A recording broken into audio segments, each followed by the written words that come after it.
गिबियावनो बयखौबो आंनि दिनैनि गोदान भिडिअ बरायनो लाग्रोबाय। दिनैनि भिडिअ आं लाबोदों आसाम डाइरेक्ट रिक्रुटमेन्ट ग्रेड 4 नि आनजादाव फैथावना मेथ्सनि माखासे सोंलुफोर। बेखायनो नोंथांमोना भिडिअखौ जोबजासे नायलांबानो जाबाय। आरो नोंथांमोना जुदि सोरबाफोर आंनि बड' स्टाडि वाट्सएप ग्रुपआव जयेन जायाखैबा डिसक्रिप्शनाव लिंक दङ, लिंकआव थांनानै जयेन जानो हागोन। आङो सिगांनिफ्रायनो नैबे ग्रेड 4 आनजादनि मेथ्सनि माखासे सोंलुफोर लाबोगासिनो दं। नोंथांमोना जुदि सोरबाफोर नायाखैबा नोंथांमोना नायनो हागोन। दा दिनैनि भिडिअआ जागोन रुजुथाय आरो स्रें रुजुथायनि सायाव। बेखौ होनना बुंगोन इंराजियाव रेशिय' एन्ड प्रप'र्शन होनना बुंगोन। बे रुजुथाय आरो स्रें रुजुथायनि सायावबो जोंना माखासे सोंलुफोर फैयो। बेखायनो जों बिनि सायावबो जोङो सोलोंनांगोन। दा रुजुथाय होनना बुंबा माखौ बुजियो? रुजुथाय होनना बुंबा जों हमनानै लादो जेनेबा 1 रुजुथाय 2 बेबायदि। बे जाहैबाय नैबे सिनखौनो मा होनो? रुजुथाय होनना बुङो। इंराजियाव बेखौनो बुंगोन मा होनगोन? रेशिय' होनना बुंगोन। बेखौ फरायनायाव बोरै फरायगोन? 1:2 होननानै फरायगोन। 1 रुजुथाय 2 बेखौ मा फरायो? 1:2। दाना बे रुजुथायखौ जुदि बोखावखोन्दोआव लांनांगौबा मा जागोन? बोखावखोन्दोआव जुदि फ्रेक्सनाव जुदि सोलायनो थिनोबा मा जायो जोंना? बोखावखोन्दोआव सोलायनांगौबा मा जागोन बेयो? बे सिगांनिया गोजौआव थानानै उननिया गाहायाव थागोन। होनबा बिनि रुजुथाया बोखावखोन्दोआव लांबा मा जागोन? 1/2 जागोन। बेबायदि जागोन। आरो जुदि जों बेखौ पारसेन्टआव लांनो थिनोबा माब्रैमोन जोंना? 1:2 खौ जुदि पारसेन्टआव लांनो थिनोबा जौखोन्दोआव जुदि सोलायनांगौबा जोंना मा खालामनांगोन? बेखौ फार्स्टआव नैबेबायदि बोखावखोन्दोआव लांग्रोदो। बोखावखोन्दोआव सोलायनानै मा खालाम? 100 सानजाब देरदो। ओमफ्राय पारसेन्ट होदेरबानो जाबाय। होमबानो बियो मा जासिगोन? बियो जोंना रुजुथायनिफ्राय बोखावखोन्दोआव लांग्रोनानै मायाव थांगोन बियो? जौखोन्दोआव थांगोन। होमबा बेखौ जोङो बेजों राननो हाबाय। नै 100खौ 2 जों रानबा मा जायो? 50 जाबाय। 1 जों 50 जों मा जाखो? 50। होमबा बियो मा जाबाय? 50% जाहैबाय। होमबा जोङो गोसोआव लादो जोङो रुजुथायनिफ्राय बोखावखोन्दोआव लांनो हायो फ्रेक्सनाव। ओमफ्राय रुजुथायनिफ्राय जोङो मायाव लांनो हायो? पारसेन्टआवबो जों लांनो हायो। दाना नैबेहाय जाहैबाय प्रप'र्शन। दाना स्रें रुजुथाया माखौ बुङो? दाना स्रें रुजुथाय होनना बुंबा माबायदिखौ बुजियो? दाना हमना लादो मोननै रुजुथाय। बे रुजुथाया 5 रुजुथाय 10 लायनो। दाना नैबे मोनसे रुजुथाया मा होनो? बे रुजुथाया 10 रुजुथाय मा होनो? 20 लायनो। थारमाने ओरैनि रुजुथायजों जुदि समान जायोब्ला, फारनैनिबो रुजुथाया जुदि समान जायोब्ला बेखौ मा होनना बुंनो हायो? स्रें रुजुथाय दं होननानै बुंनो हायो। दाना जों बेखौ सोलायोबा नायनो मा जायो? बिसोरो स्रें रुजुथाय दंबा ना गैया जों नायनो 10 आरो 5 मोननैखौबो जों माजों राननो हायो? 5 जों राननो हायो। 5 खौ 5 जों रानबा 1 जाहैबाय। नै 10 खौ 5 जों रानबा 1 जाबाय 2 जाबाय समान समान। दा 10 खौबो आरो 20 खौबो जों माजों राननो हायो? 10 जों राननो हायो। 10 खौ 10 जों रानबा मा जायो? 1 जाबाय। 20 खौ 10 जों रानबा मा जायो? 2 जाहैबाय। होमबा नायदो बिसोर मोननैनि रुजुथाया मा जाबाय? एखे जाहैबाय। होमबा ओरैनिबो रुजुथाया जुदि एखेबा बेखौ मा होनो? स्रें रुजुथाय होननानै बुंनाय जायो। बेखौ गोसोआव लाबानो जाबाय। जोङो रुजुथाय आरो स्रें रुजुथाया बेबायदि जायो। दाना जोङो कुइसन नाम्बार 1 आव दं। नै बेहाय कुइसन नाम्बार 1 खौ नायलाय। दा बेहाय दङ नै 5 मिटार आरो 10 किल'मिटारनि रुजुथाय जागोन। थारमाने 5 मिटार ओमफ्राय मा होनो? 10 किल'मिटार बिनि रुजुथायखौ सोंदों। बिनि रुजुथाया मा जागोन बेखौ दिहुननांगौ। दा जोङो नैबेखौ नाय। नैबे सानगुदिखौ नायनांगौ फार्स्टआव। सानगुदिया एखे नङाबा जोङो मा खालामनांगौ? बे मोननैनिबो सानगुदिखौ मा खालामनांगौ? एखे खालामनांगौ। मोननैनिबो सानगुदिखौ जों माबोरै एखे खालामगोन ना? होमबा जोङो दुइसिन महराव लाबोनांगौ। दाना जोङो 5 मिटार आरो 10 किल'मिटार। बे किल'मिटारखौ जों मायाव लाबोनांगौ? मिटाराव लाबोनांगौ। होमबा बे 5 मिटारमोन। 5 मिटार ओमफ्राय नैबे मामोन? मोनसेया 10 किल'मिटार। होमबा 5 मिटार नैबेहाय रुजुथाय होबाय। ओमफ्राय नैबे 10 किल'मिटारमोन। दाना जों बेखौ रुजुथायाव लांबा मा जागोन? ओरैबायदि खालाम। 5 आ 5 मिटारनि थाथ'बाय बियो। ओमफ्राय रुजुथाय जों बेखौ किल'मिटारखौ जों मायाव खालामनांगोन? मिटाराव लाबोनांगोन। मिटाराव लाबोयोबा मा जागोन? 1 मिटाराव बेसेबां? 1 किल'मिटाराव बेसेबां मिटार थायो? दाना 1 किल'मिटाराव बेसेबां मिटार थायोनो? 1000 मिटार थायो। गोसोआव लाबानो जाबाय। 1000 मिटार थायो। 1000 मिटार थायो। होमबा दाना जोङो बेखौ मा लिरनो हायो? 10 जों नैबे 1000 जों सानजाबा मा जागोन? 10000 जागोन। बियो 10000 मिटार जासिगोन। बियो 10000 मिटार। होमबा मोननैबो मिटाराव फैबाय। नै मोननैबो जुदि मिटाराव फैबायबा जोङो बेखौ मा खालामनो हासिगोन? रुजुथायाव जों लांनो हासिगोन। होमबा बेखौ रुजुथायाव लाङोबा फार्स्टआव नोंसोरो मा खालामनो हायो? बोखावखोन्दोआव सोलायग्रोनांगोन। बोखावखोन्दोआव सोलायग्रोबाय मा जायो? 5 आ गोजौआव थागोन। ओमफ्राय नैबे 10000 गाहायाव थागोन। बियो बेबायदि जागोन। दाना जों बेखौ गोरलै महराव लांनांगौ। जेब्लायबो गोसोआव ला जोङो रुजुथायाव लांनांगौब्ला जोङो जेब्लायबो मा खालामनांगोन? गोरलै महराव जों लांनो हायो। गोरलै महर माने मोननैबो अनजिमाखौ जोङो मोनसे अनजिमाजों राननानै नायनांगौ। ओमफ्राय जेब्लासिम मोननैबो अनजिमाया मोनसे एखे अनजिमाजों रानजाया अब्लानो बेनो जागोन गोरलै महर दाना जों मा खालामनो हायो 0,000 आरो 5 खौ जों मा खालामनो हायो जोङो 5 जों राननो हायो 5 आ 5 जों रानबा बेसेबां जायो 1 जाहैबाय ओमफ्राय 0,000 जोङो 5 जों रानबा मा जायो 5 सानजाब 2 जे ओमफ्राय 5 सानजाब लाथिख' 5 2000 जागोन 2000 जों जोङो 5 सानजाबबानो मा जागोन 5 सानजाबोबा 0,000 जागोन माने 0,000 खौ जोङो 5 जों रानोबा 2000 मोनगोन होमबा बेखौ रुजुथायाव लिरोबा मा जागोन 1 रुजुथाय 2000 बेबायदि जासिगोन 1 रुजुथाय 2000 बेबायदि जागोन होमबा बेनि एन्सारा मा जागोन अपसनफोरनि गेजेराव अपसन सि आनो जागोन थार फिननाय दा नोंथांमोना बुजिबाय जानो हागौ जोङो माबोरैहाय जोङो रुजुथायाव सोलायो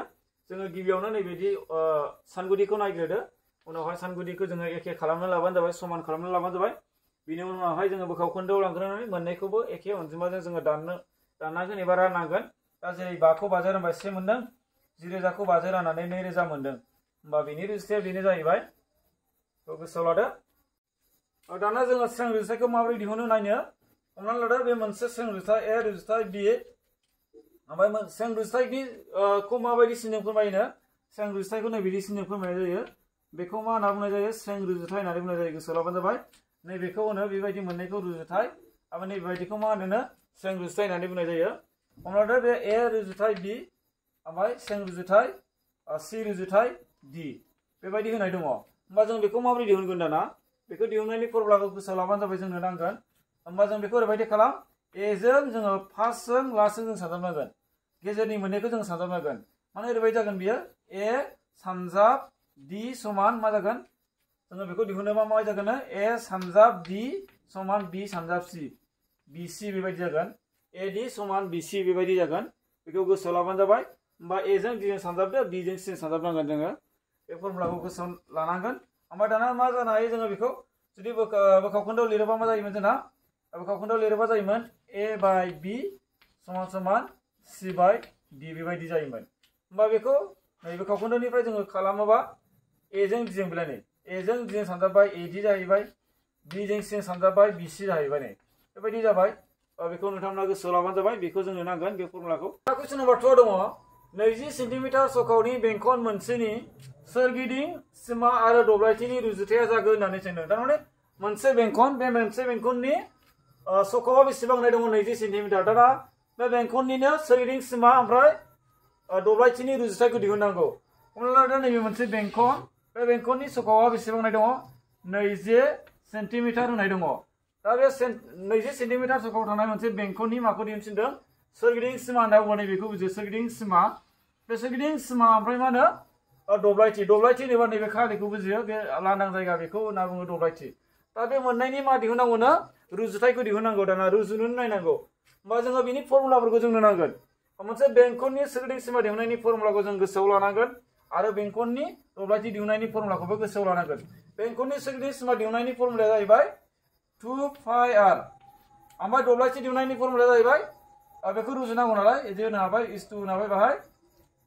पाइ r स्क्वायर गोसोआव लाबानो जाबाय पाइ r स्क्वायर दाना जेब्लायबो जोङो रुजुथाय दिहुननांगौ जायोब्ला जोङो सिगाङाव बोखाव खोन्दोआव लिरग्रोयोबा जोङो मोजां जायो होमबा जोङो दिहुननाया साबसिन जायो ओमफ्राय डाइरेक्टबो बानायनो हायो ओमफ्राय बोखाव खोन्दोआव लिरग्रोयोबा एसे बुजिसिनो आरो गोरलैसिन जायो होमबा बेखौ लिरगोन 2 पाइ r खौ गोजौआव लिरबाय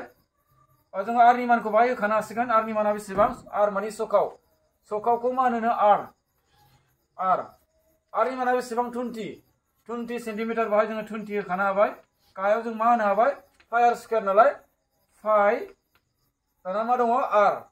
r स्क्वायर r नि माना बेसेबां 20 होनबा बाहाय मा जागोन 20 स्क्वायर बेबायदि जासिगोन पाइ r स्क्वायर नालाय ओंखायनो r नि मानखौ जों मा होनांगोन 20 होनांगोन ओमफ्राय स्क्वायर दं नालाय ओंखायनो स्क्वायर होनांगोन दाना जों बेखौ नायनो मा जायो पाइजों दानखानो हाबाय पाइजों पाइ दाननो हाबाय गोजौआव पाइ दं गाहायावबो पाइ दङ दाना 2 जों 20 जों जोङो मा खालामनो हाबाय सानजाबनो हाबाय सानजाबा मा जायो 2 सानजाब 20 40 जागोन दाना 20 सानजाब 20 मा जागोन दाना बेखौ जुदि सानजाबोबा जोंना मा जागोन 20 नि जोङो बर्ग दिहुननांगोन बा 20 सानजाब 20 मा जागोन 2 सानजाब 2 जोंना मा जायो 4 ओमफ्राय लाथिख' मोननै जासिगोन 400 जागोन 20 जों 20 सानजाबबा मा जागोन 400 जागोन नोंथांमोना सानजाबनो नायनो हागोन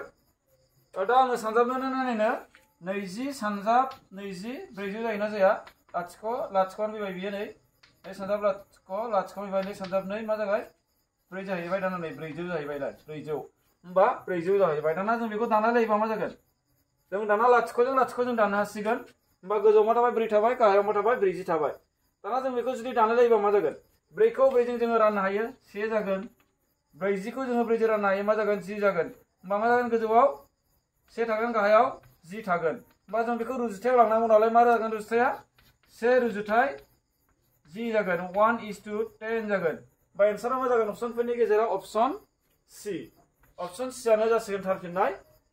नोंथांमोना बुजिबाय जानो हागौ दा ओरैबायदिबो खालामनो हायो जों डाइरेक्टलि बेहायनो खालामनो हायो बेखौ गोसोआव ला दे डाइरेक्ट खालामबा मा जागोन नै फाइजों फाइ दानजाखाबाय नै होमबा 2 आर थाबाय 2 जों जोंना मा खालामदो आरिमाना बेसेबांमोन जोंना आरिमाना 20 मोन बेखौ डाइरेक्ट जों सानजाबखानो हाबाय बे मा जाबाय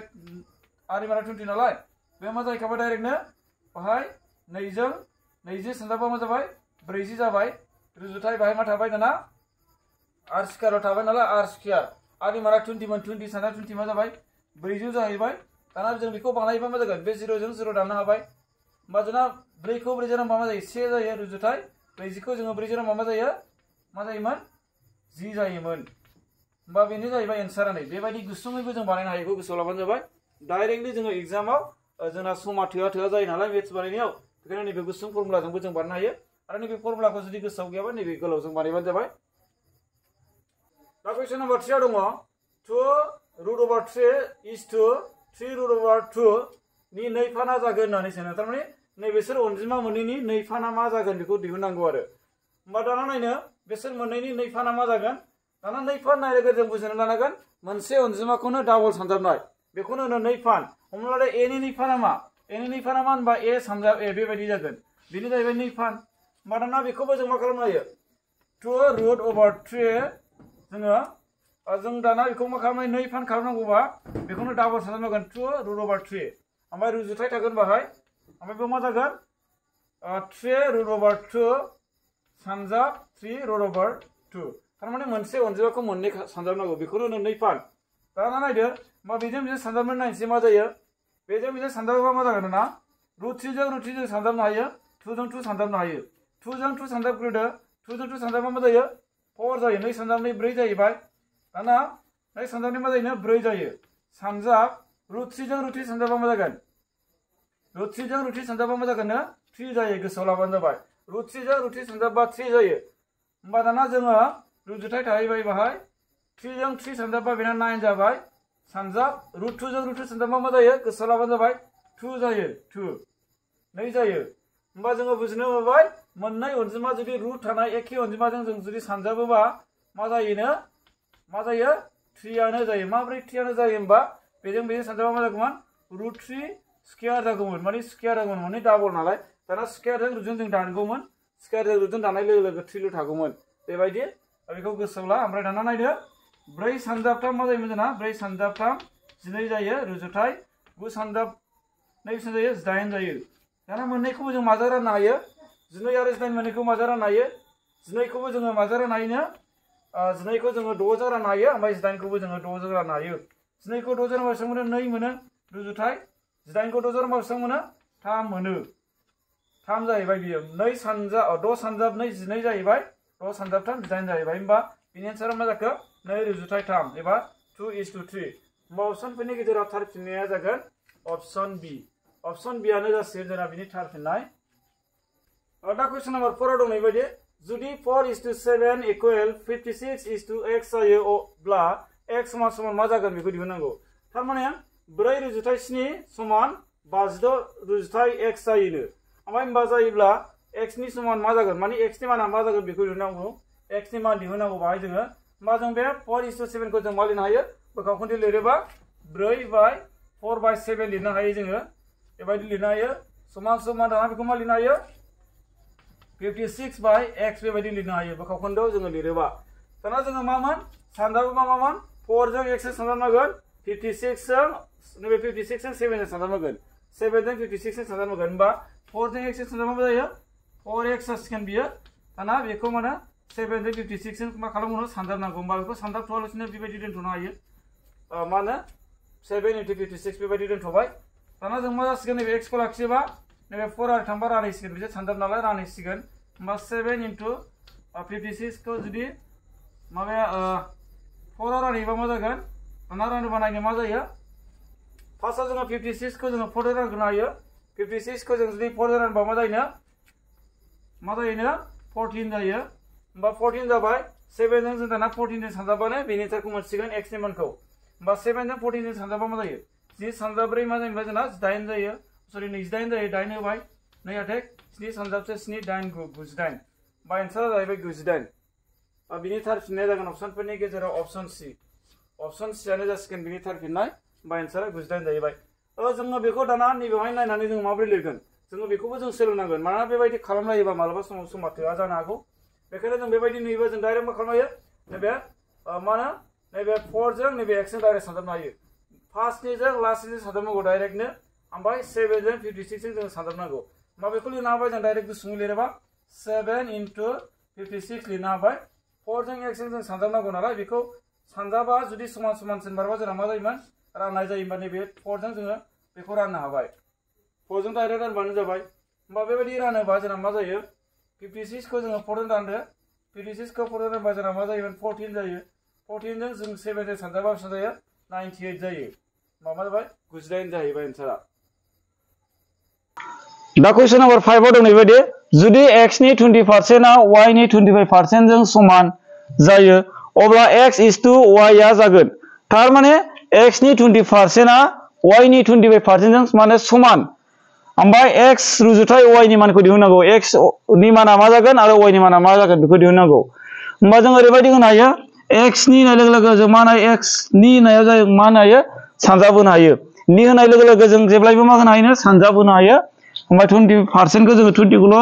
एबा जाबाय पारसेन्ट खौ लिरलायाबा जाबाय समान समान माने मोननैजों समान नालाय y नि माने y नि 25% खौ 25 होबानो जाबाय पारसेन्ट खौ होआलासिनो बेबायदि होनो हायो जोङो दाना मा जागोन बेखौ जोङो बोखावखोन्दोआव लाबोलायोबा मा जागोन x आ ओरै दंखायो नै x आ बेयाव लिरबाय ओमफ्राय y आ ओरैजाय सानजाब जानानै दंमोन सानजाबा समान समान सोरबारबा रानग्रा जाफैयो गोसोआव लाबानो जाबाय y आ गाहायाव फैसिगोन x नि गाहायाव हरै मा दङ दाना 25 दङ 20 आ ओरै थांबा मा जासिगोन राननाय जासिगोन 20 आ गाहायाव थांसिगोन होमबा 20 आ गाहायाव थांबाय होमबा मा जागोन 25/20 जाहैबाय दाना दानलायलायोबा मा जायो x by y समान समान जोङो 25 आरो 20 खौ जों माजों राननो हायो 5 जों राननो हायो 25 खौ 5 जों रानबा 5 थाबाय 20 खौ 5 जों रानबा 4 थाबाय होमबा 5/4 बेबायदि जाहैबाय दाना बेखौ रुजुथायाव लाङोबा मा जागोन x रुजुथाय y आव लाङोबा x रुजुथाय y आव लाङोबा मा जागोन ना 5 रुजुथाय 4 बेबायदि जागोन 5:4 जागोन होमबा एन्सारा मा जाखो अपसनफोरनि गेजेराव अपसन D आनो जाहैबाय बिनि थार फिननाय दा क्वेश्चन नम्बर 6 आ दङ नैबायदि जुदि x = y = 3:4 आरो y = z = 6:7 जायो अब्ला x = y = z नि माना जागोन होननानै सोंदों थारमाने x जों y जों रुजुयोबा माने 3:4 जायो ओमफ्राय y रुजुथाय z आव मा जायोनो 6:7 जायो होमबा x y z मोनथामखौ रुजुयोबा मा जागोन बेखौ दिहुननांगौ होमबा जों ओरैबायदि दिहुननो हायो जोङो x by y लिरनो हायो x by y मा जायो बोखावखोन्दोआव लाङोबा रुजुथायखौ 3/4 बेबायदि जागोन ओमफ्राय y by z बेखौ जों मा लिरनो हायो y by z खौ 6/7 बेबायदि लिरनो हायो दाना जों बेखौ गुसुङै दिहुननायनि मोनसे फर्मुला दङ बे फर्मुलाया जाहैगोन ओरैबायदि नै मा लिरनो हायो x by y खौ 3/4 खौ ओरैबायदि लिरबानो जाबाय 3 होदो 4 बेबायदि होबानो जाबाय दाना 6/7 खौ मा लिरदो 6/7 बेबायदि लिरबानो जाबाय दाना बेखौ जोङो मा दिहुननांगौमोन x = y = z बेबायदि दिहुननांगौ दाना ओरैबायदि खालाम बेबायदि दिहुननांगौ जायोबा मा खालाम x नि मानखौ मोननो थाखाय जों मा खालाम नैबे 3 जों 6 जों जों मा खालाम 3 जों 6 जों जों सानजाबनांगोन 3 जों 6 जों सानजाबबा मा जायो 3 सानजाबदों मा जागोन ना 18 जागोन बियो ओमफ्राय रुजुथाय होदो ओमफ्राय बिनि उनावहाय मा खालाम नैबेजों ओरै सानजाबखांनानै नैबेजों सानजाबहरबानो जाबाय गेजेरनिखौ गेजेरजों गेजेर 6 जों 4 जों ओरै खना सानजाबबानो जाबाय नै 6 जों 4 जों सानजाबबा मा जागोन बे 6 सानजाब्रै जोंना मा जायो 24 जासिगोन बियो रुजुथाय थाबाय दाना मा जागोन नैबेखौ सानजाबदो लास्ट सेटनि मान मोननो थाखाय 4 जों 7 जों सानजाबबानो जाबाय 4 7 जों 7 जों सानजाबबा मा जागोन 4 सानजाब 7 28 जाहैबाय बियो दाना बेखौ जोङो मा जाबाय 18:24:28 होमबा बेथ' अपसनाव गैया नै अपसनाव बेबायदि फिननाय होनाय गैया होमबा जों मा खालामबावनो हायो मोनथामबो अनजिमाखौ जों मा खालामनांगोन नैजों रानबावनांगोन होमबासो बिसिनि मानखौ मोनगोन 18 खौ नैजों रानबा मा जायो 9 जागोन रुजुथाय 24 खौ नैजों रानबा बेसेबां मोनगोन 12 जागोन ओमफ्राय 28 खौ नैजों रानबा बेसेबां मोनगोन मा जागोन जोंना 14 जागोन होमबा एन्सारा मा जाखो 9:12:14 बेबायदि जाबाय होमबा अपसनफोरनि गेजेराव थार फिननाया जागोन अपसन अबाव दङ जोंना 9:12:14 ना 9:12:14 नै अपसन सि आनो जासिगोन बिनि थार फिननाय दा कुइसन नम्बर 7 आव दङ जुदि x y z इकुवेल 3:4:5 जायो अब्ला 1/x 1/y 1/z नि माना मा होननानै सोंदों थारमाने जुदि ओरैबायदि होनदों x रुजुथाय y रुजुथाय z समान समान मा होनो 3:4:5 जायो माने बेनि माना मा जागोन 1/x रुजुथाय 1/y रुजुथाय 1/z नि मानखौ दिहुननांगौ होमबा जों ओरैबायदि खालाम बेबायदि जुदि कुइसना फैयोबा जों फार्स्टआवनो मा खालाम नोंसोर मोनथामनि जोङो दुसासा लाग्रोबानो जाबाय 3 4 5 नि दुसासा होमबा 3 4 5 नि दुसासाया मा जायोनो 3 दुसासाखौ मा होनो एलसीएम होमबा 3 4 5 नि जों मा नांगोन एलसीएम लानांगोन होमबा जों बेखौ मोनथामखौ सानजाबानो बिनि एलसीएमखौ मोनगोन होमबा 3 * 4 बेसे जायो 12 * 5 60 जागोन दुसासाया थारमाने बिसोर मोनथामखौ सानजाबानो बिनि दुसासाखौ मोनगोन 3 सानजाब 4 12 12 सानजाब 5 60 होमबा दुसासाया 60 जाहैबाय दाना मा दिहुननांगौनो 1/x नि मा दिहुननांगौ 1/y 1/z दाना बेखौ दिहुननांगौ जायोबा मा लिरनो हायो बिसोरनि दुसासाखौ जों मा होनो गोजौआव होबानो जाबाय दुसासाखौ गोजौआव होदो गाहायाव मा जागोन x बे 1 नि जायगायाव जों मा होनो हायो दुसासा 60 खौ होनो हायो ओमफ्राय x नि माना बेसेबां x = 3 जागोन नै x नि माना 3 हमना लानो हायो जोङो 3 जागोन रुजुथाय 60 थाहैबाय बाहाय ओमफ्राय गाहायाव मा थाखो y नि माना बेसे जागोन y आ 4 जागोन नै गोसोआव लाबानो जाबाय y आ 4 होमबा बेहाय 4 जाहैबाय रुजुथाय ओमफ्राय मा जागोन दाना 1/z 1 नि जायगायाव जों मा होनांगौ होनदों दुसासाखौ होनांगौ गोसोआव लाबानो जाबाय दुसासाखौ होनांगौ z नि माना मा जागोन दाना z नि माना जोंना 5 जागोन z 5 होमबा 5 जागोन बाहाय दाना राननानै मा मोनो बेनो जागोन बिनि रुजुथाय 60 खौ जोङो 3 जों रानबा मा जागोन 60 खौ जुदि 3 जों रानोबा मा जागोन जोंना एन्सारा 20 जागोन 20 रुजुथाय दाना 60 खौ जोङो 4 जों रानबा मा जागोन 15 जागोन 15 जागोन ओमफ्राय 60 खौ जोङो 5 जों रानबा मा जायो 12 जायो मा जाखो 20:15:12 जाहैबाय माने 20 रुजुथाय 15 रुजुथाय 12 जाहैबाय आरो मा जागोन एन्सारा बबे जागोन अपसनफोरनि गेजेराव एन्सारा अपसन बि आनो जाहैबाय बिनि थार फिननाय नोंथांमोना मोजाङै बेखौ नोट्स खालामनानै गोसोआव लाबानो जाबाय बेबायदि कुइसना फैयोबा डाइरेक्टलि जोङो मा खालामनांगौ फार्स्टआवनो दुसासा लानांगौ ओमफ्राय नैबायदि फज'बानो जाबाय उनावहाय दाना रानलायबानो जाबाय दा कुइसन नम्बर 8 आव दङ सा 20 फरायसुला आरो सा 15 फरायसुलिनि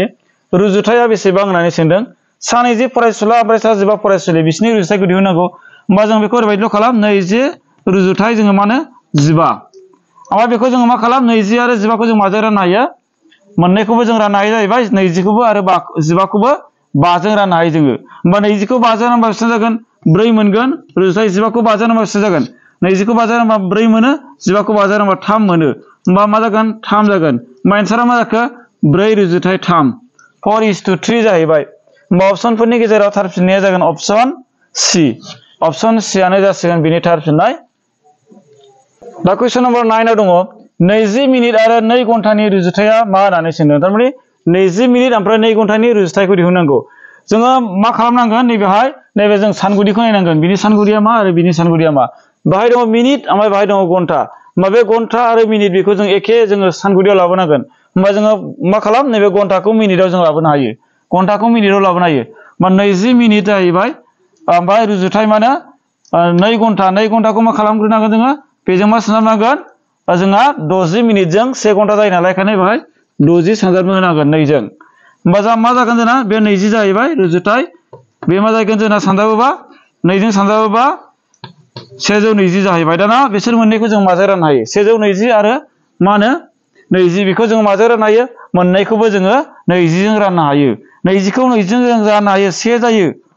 ओमफ्राय 120 खौ जोङो 20 राननो हायो 20 रानबा जोंना मा जागोन 120 आ जुदि 20 रानबा मा जागोन 6 जागोन होमबा एन्सारा मा जाखो 1:6 बेखायनो बिनि फिननाया जागोन अपसनफोरनि गेजेराव अपसन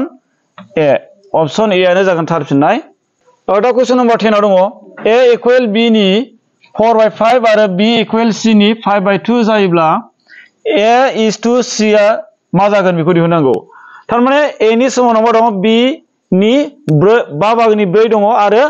b नि समानाव मा दङ c नि 2 बाहागोनि 5 दङ बेबायदि जायोब्ला नैबे a रुजुथाय b समान समान मा जागोन बेखौ दिहुननांगौ होमबा जों ओरैबायदि लिरनो हायो बेखौ a समान समान मा होनो b नि होननाय लोगो लोगो जों मा होनो हायो सानजाब होनो हायो ओमफ्राय बाहाय मा लिरनो हायो 4/5 बेबायदि लिरनो हायो दाना जोङो बेखौ ओरैबायदि लिरगोन मा लिरनो हायो दाना